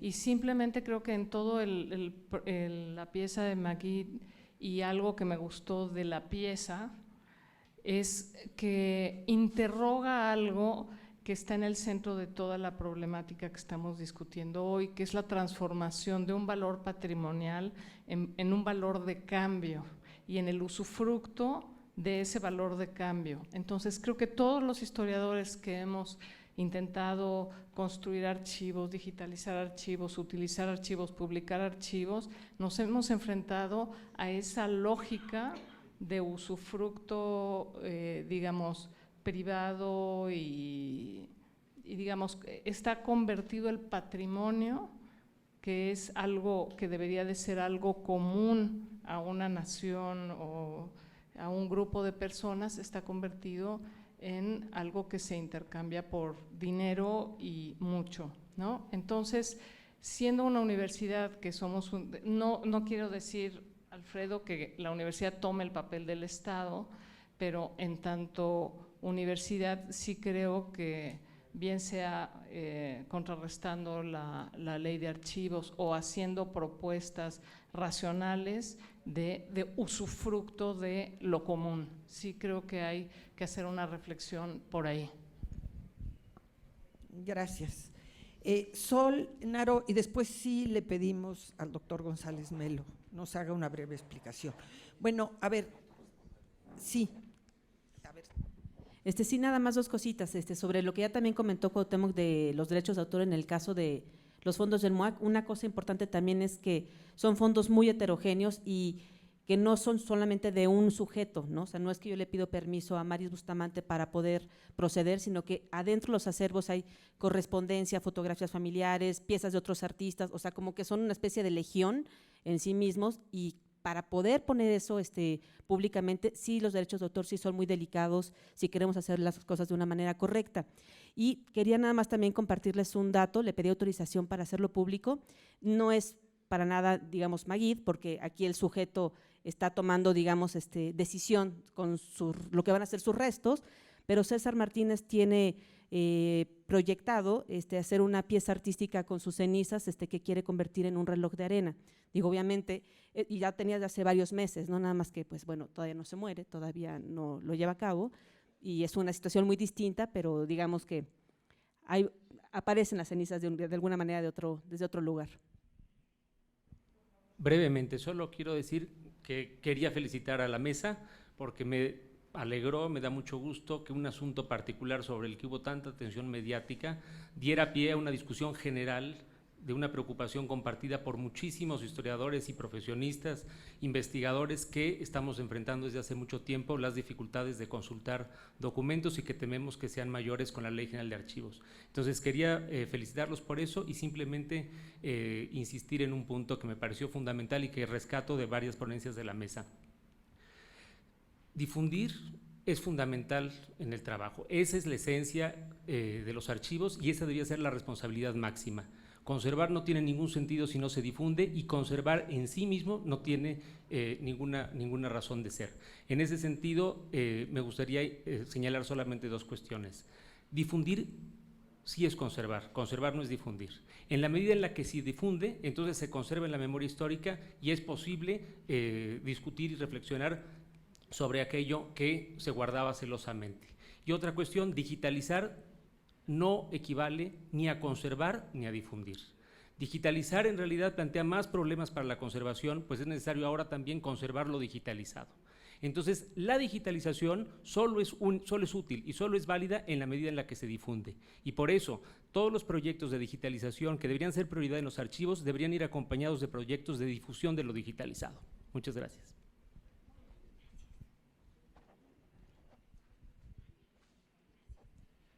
Gracias. Solo voy a decir dos cosas y una es de orden muy general, no se refiere a Luis Barragán. Yo no podría opinar sobre el caso que ha sido objeto de polémica.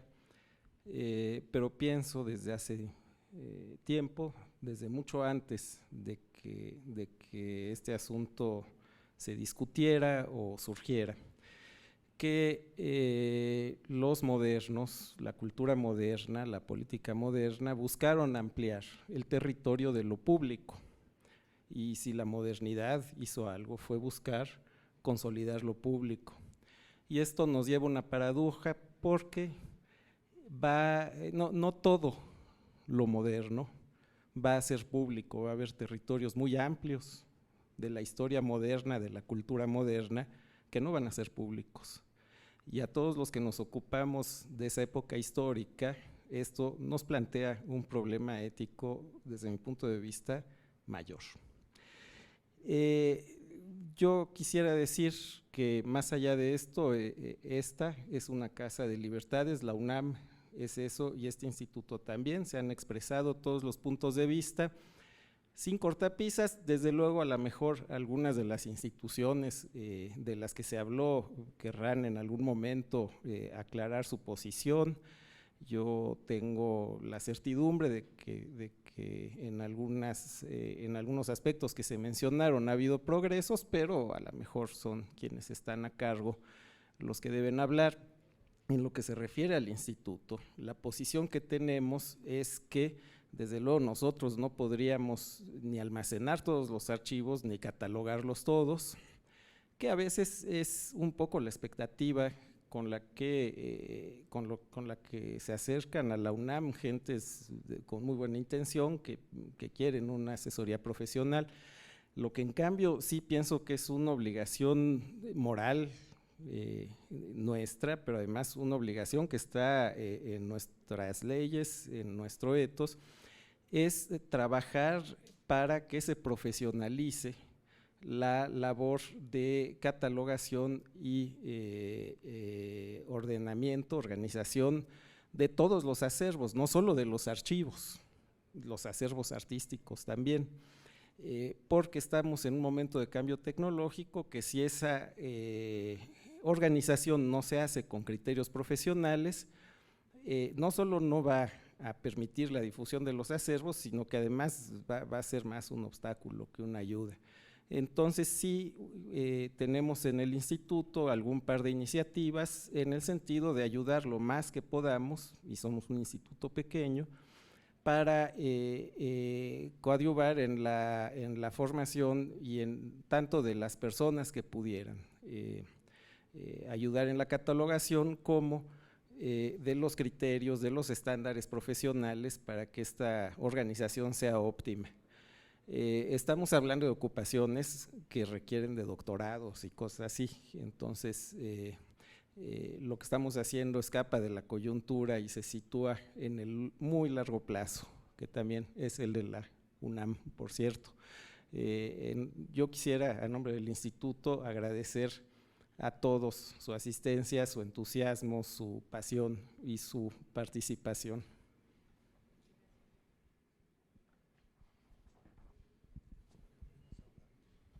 Bueno, pues creo que con esto cerramos esta mesa de debate. Todos nos llevamos dudas, todos nos llevamos tareas, trabajos, pensamientos, pero creo que por lo menos en este corto lapso de esta mesa hemos cumplido con nuestra propuesta universitaria de dialogar. Muchas gracias.